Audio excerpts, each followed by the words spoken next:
they also have to consider that that period of junior high school and high school is so critical that we have to look at the alternative in front of us, which is homeschooling. It may seem to be something very formidable, that how are we going to do this? But reality is that there are thousands and thousands of families across Canada doing it. BC has one of the best homeschooling provided by the government, homeschooling programs with tutors and everything to help you teach your kids right at home. Save them from that circumstance. But Muslims don't even know it. You know, we don't even consider it. We're used to just dumping the kids in the school and say, you know, inshallah. But we have to take an active part in educating our children and raising them. We have become inactive. We have to be actively engaged. And of course, we need to have this program running right from kindergarten all the way up. To try to catch them even in that last decade, if they're messed up in the 6 years before it, it's not that easy. But still, you have a chance. So better that than nothing. But technically speaking, what we need to do is all the way. Because that is the right of every Muslim child, that he or she be educated by believing Muslims. That's their right. When we put our children in the hands of non-Muslims, we have sinned. It is a sin.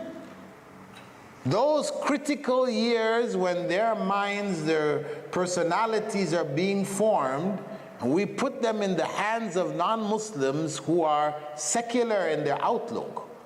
And education is culture being conveyed. It's culture.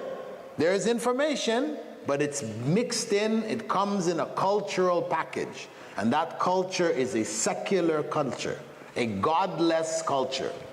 That's what secular means. It sounds nice when you say secular, but in real terms, it's godless, a godless culture. So these are among the things that we have to do. Among them is, as I mentioned, this is sort of a repeat, we have to have functioning masjids. Masjids which serve the needs of the community. If our biggest need is the loss of our youth in that decade, how can we get them back to the masjid? Because one of the 7 who are shaded by the throne is what? رَجُلٌ قَلْبُهُ مُعَلَّقٌ بِالْمَسَاجِدِ. The man, woman, whose heart is attached to the masjid. So how do we get that heart attached?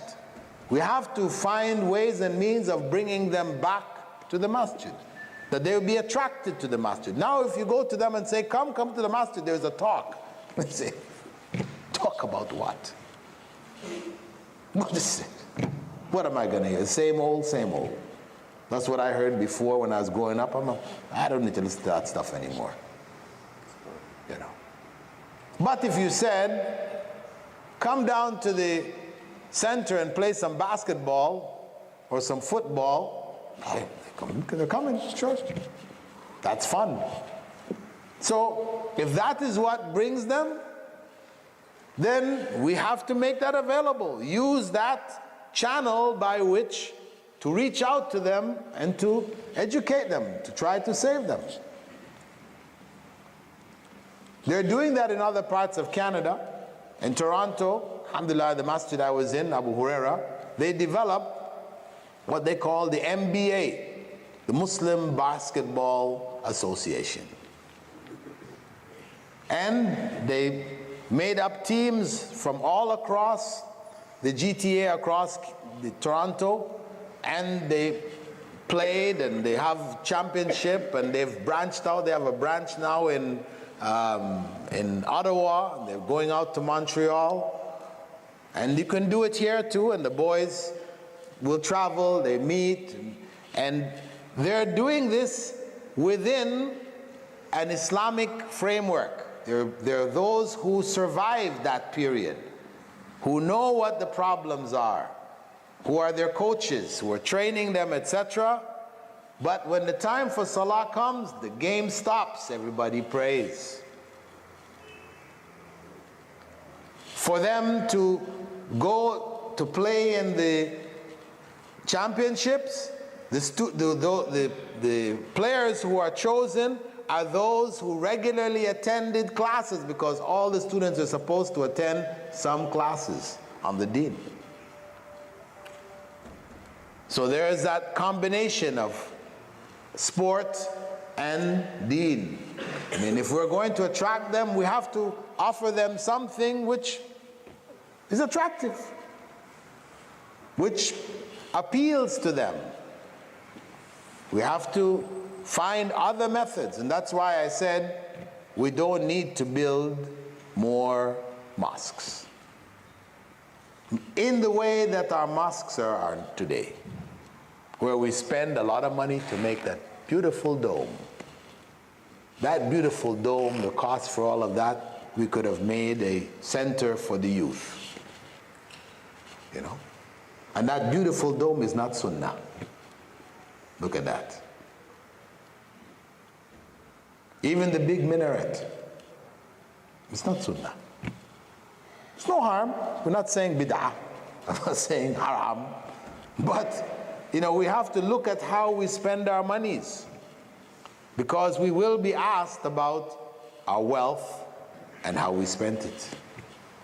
So we have to be wise. We have to look at the realities and find solutions and use our money in a way which is going to benefit our community. Take a question from the sisters. A lot of people say that the Islamic schools, their standards, their academic standards and the academic quality is not as high as public schools. So people who want to go into higher universities, better universities, then they pull the kids out because for that reason. So what is the answer to that? Okay, brothers, question from the sisters, quoted by the brother, about the standards of the Muslim schools, that a number of them, their standards are low. The public schools are better, higher standards, and if the children are to be able to continue their education, higher education, you know, they need to be properly prepared. So if these schools are not functioning properly academically, then the children will be at a loss. Young people will be at a loss. First and foremost, let me say that our Muslim schools should be the best. They should be the best. Our children deserve the best. We shouldn't cut corners. We shouldn't, you know, be neglectful. Well, it's a Muslim school, you know, we can let this go. It's not that important. We don't have to do this. We don't. No. We have to do everything that we can to give them the best education possible. Imagine if when they do the government assessment of the schools, the Muslim schools, the 4 or 5 schools here, were number 1, 2, 3, 4, 5. What do you think would happen? What do you think would happen? It's put in the newspaper. The top 5 schools in Vancouver are the 5 Muslim schools. People would say, wow, what are they doing there? You know, that would be dawah in and of itself. People would be coming down to see, oh, what's going on in this place? That just by itself would be major dawah. But besides that, our children deserve to have that. As the Prophet ﷺ had said, إِنَّ اللَّهَ يُحِبُّ مِنْ أَحَدِكُمْ إِذَا عَمِلَ عَمَلًا أَنْ يُتْقِنَهُ. Allah loves from each and every one of you, if you do anything, you do it to the best of your ability. That's what we should have, the best here for Muslims. So it is shameful, really, shameful that our schools have such a low standard that people, this would be an issue. It is shameful. Part of it goes back to people's view of the school. You know, if we look at the school as a business,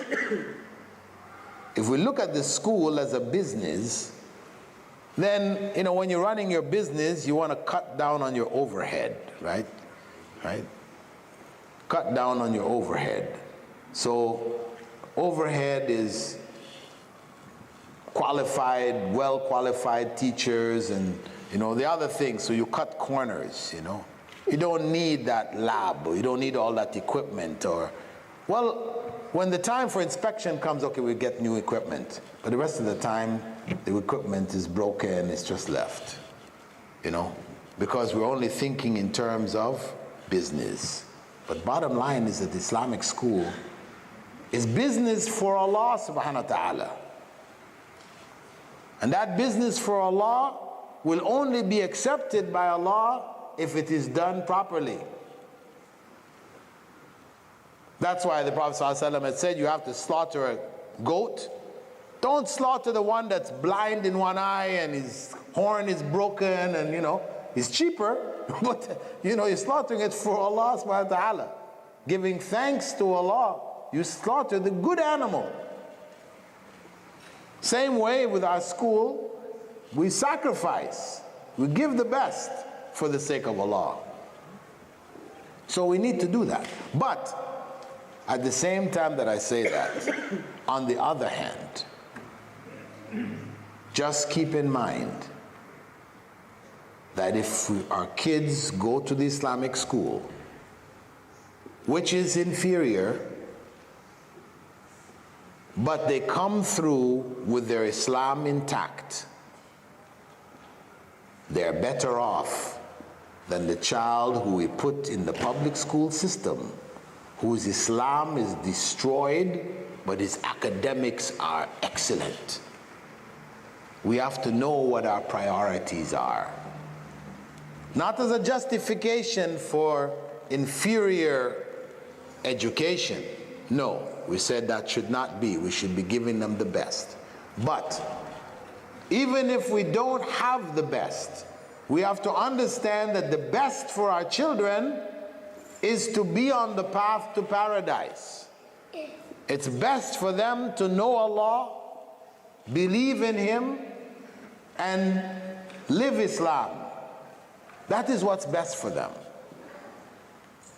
But when we say, I'm thinking of the best for my kids, that's why I'm pulling them out of the Islamic school and I'm going to put them in the public school, we have to question, what do you mean by the best?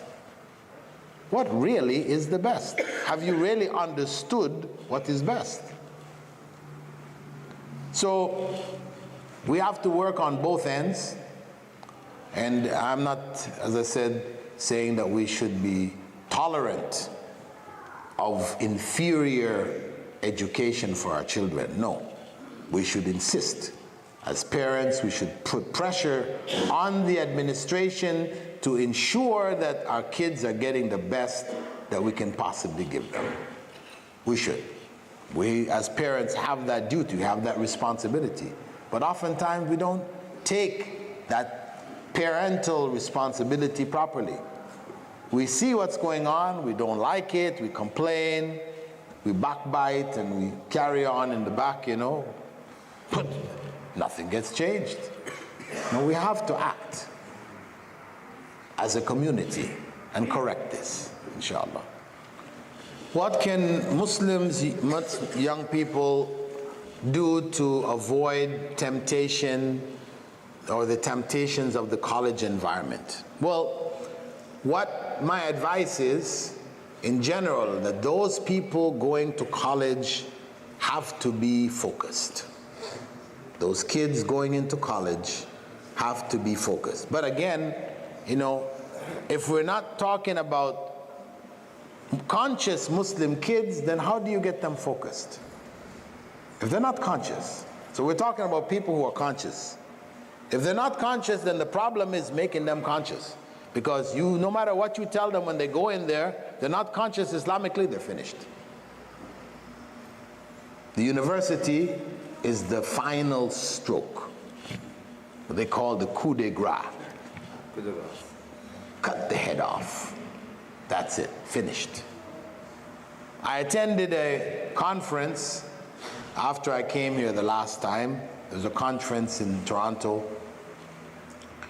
And in this conference, after the conference, I was walking around looking at the books and things outside there. And this sister came up to me. And she had tears in her eyes. She came up and she said, "Assalamu alaikum." I said, "Alaikum salam." And she said, "Do you remember I was your student in Dubai? I used to attend your classes." I said, "MashaAllah." I didn't remember. I just said, "MashaAllah." You know, she said, "Well, remember you told me and my husband, you know, we had 2 young sons. We wanted to go to you. We were asking whether we should go to Canada. You know, we wanted to make hijrah to Canada, and you advised us not to go." I could start to sort of remember that. I said, yeah, I guess, yeah, inshallah. And then she said, "And we said to you, after you advised us not to go, that we just wanted to go to get the citizenship. So it would be easier for us to move around to different places. We could work in other countries, etc. And you advised us, okay, if you must get this other citizenship, then you go there, get it. As soon as you get it, leave. Don't let your kids grow up in Canada." And we came to Canada. After we got the citizenship, life here felt so comfortable. So many things available. Free, you know, health, OHIP, health, and housing so nicely made, and so many things available in the society, so many opportunities. We just felt so comfortable, we decided to stay on. She said, "This year, both of my sons, who I brought with me in Dubai, from Dubai, both of my sons graduated from University of Toronto, top in their class in physics and biology. Both openly denied the existence of Allah."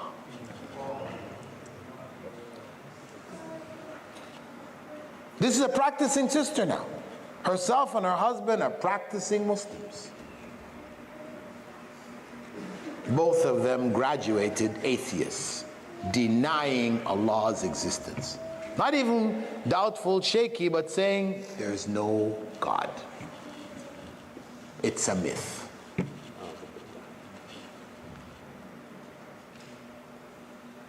So, young people going into university have to be clear, focused in terms of what they're going in to study. They have to be clear about what they plan to do when they graduate, how they're going to benefit the Muslim community. We don't have enough teachers for our Muslim schools, so most of the Muslim schools have non-Muslim teachers. 50%, 60% non-Muslim teachers. This is a failure on our part.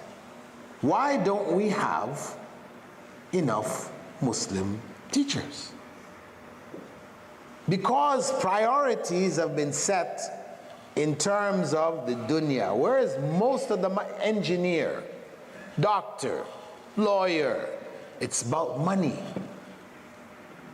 But the need of the community, the great need of the community, is to have Muslim educators. So it's unfocused.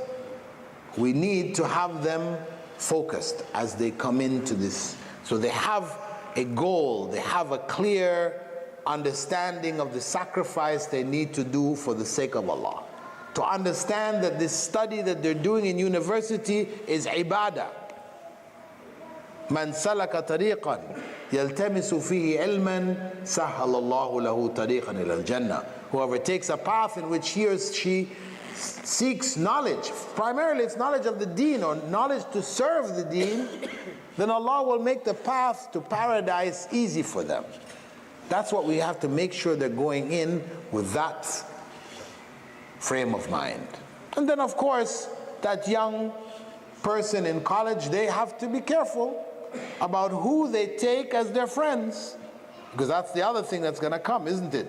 The peer pressure, the friends that you keep. You know, you are who your friends are. You can judge a person by their friends. So very important that they understand that their close friends should be those who remind them of Allah. That is critical. If those close friends are deviated, corrupt, etc., then they will be corrupted. That was the example that the Prophet ﷺ gave of the perfume merchant and the blacksmith. Perfume merchant, you hang around with him, he is going to either give you a little bit of his perfume, or at least you go away smelling good from all those bottles that were opened. But the blacksmith, either he's going to be beating that iron, moving the bellows, sparks come out and burn your clothes, or at least you go away stinking of smoke. That's the least. In the West they say, if you lie down with dogs, you will get up with fleas. Yeah. Not as beautiful as the example of the Prophet ﷺ, but it's saying the same thing. So the environment, who you take as your friends, are going to determine ultimately how you graduate. Choose your friends well. As the Prophet ﷺ said, you'll be raised on the day of judgment with your friends. Well, okay, brother's question basically is what constitutes a truly practicing Muslim, a real practicing Muslim? It is one who externally practices what he internally believes, not one who externally practices something which he internally doesn't believe. That is we judge from the outside. Of course, we don't know what is necessarily on people's inside, so we can't go and try to judge what's people's hearts. We don't have that authority. But I'm just saying in terms of reality, reality is that Islam is not only external practice. It's external and internal. So where it is only external, then it is a facade. And this is like the person who the Prophet ﷺ said in Sahih Muslim, who will do the deeds of the people of paradise as it appears to people, but he would be from the people of hell. There are people who will do the deeds of the people of paradise as it appears to people. Externally, we think this is a practicing Muslim. But because internally it wasn't there, they will be from the people of hell. So this is the state, an evil state that inshallah I ask Allah subhanahu wa ta'ala to protect us all from. Ameen. Okay, brother, stressing the point that there are two myths that are commonly spread about Muslim schools as justification for not putting their children in Muslim schools or removing their children from Muslim schools.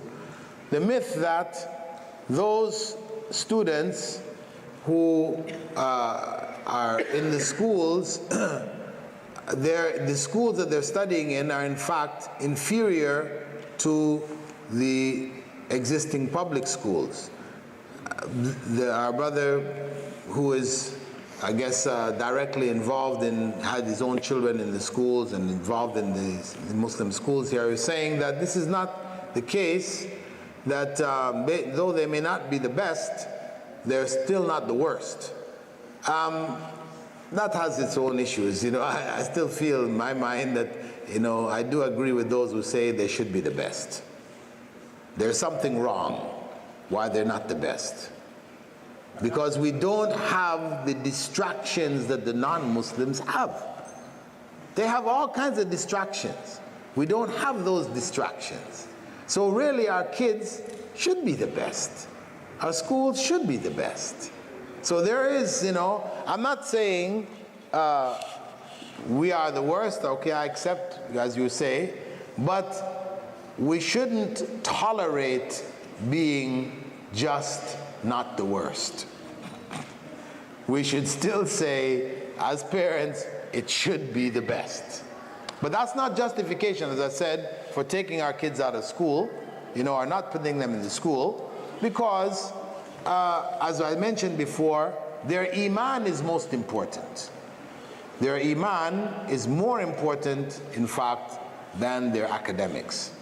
But the other point, which was the economics, that these Muslim schools are so expensive, as our brother pointed out, that no child has been turned away from the school here because of economics. They work out something else for you if you don't have enough, honestly, you don't have the means, it's difficult, you got too many kids, it's going to cost you too much. They will work out some way to get your kids in. So nobody is turned away because of economics. So it is a false myth which has been circulated that Muslim schools are just so expensive we can't afford it. But what in reality is that people tend to put their monies and spend their monies according to their own priorities. So they've chosen other priorities and they're willing to put their money in and put it all in, and they're not willing to spend their money on their children as their children deserve. Okay, brother's question concerning decorating the walls with Quranic verses. Somebody gives you a rug with nice calligraphy of Ayatul Kursi or whatever and hanging it on the wall. Basically you're decorating your wall with Quranic verses. It's like in the Holy Mosque in Mecca and Medina. Like the mosques in Mecca, Medina, and many parts of the Muslim world, What do we say about that? Well, it definitely isn't from the Sunnah. It definitely isn't from the Sunnah. And it's preferable not to do so. Because the masjid, you have to think, Prophet Muhammad ﷺ, when he got a cloak which was striped, nice colors, whatever, from Yemen, and during his prayer, it caught his attention. At the end of the prayer, he gave it away. He didn't want anything that would distract his attention. So even this practice of all the stuff on the floor here, prayer rugs which are all these designs and pictures, and you're starting to pray and then the design starts to move on you, and actually this is not from the Sunnah at all. If you have a prayer rug, it should be just blank. But prayer rug, nothing on it. No Kaaba, no, these are people. And that's why non-Muslims think we actually worship the Kaaba. So we have strayed in this matter, really. We've strayed in it to a good degree. We've lost the whole concepts of what is concentration in Salah about, and we have been overcome by decoration, the love of beautification. And it's not to say Allah is beautiful and He loves beauty.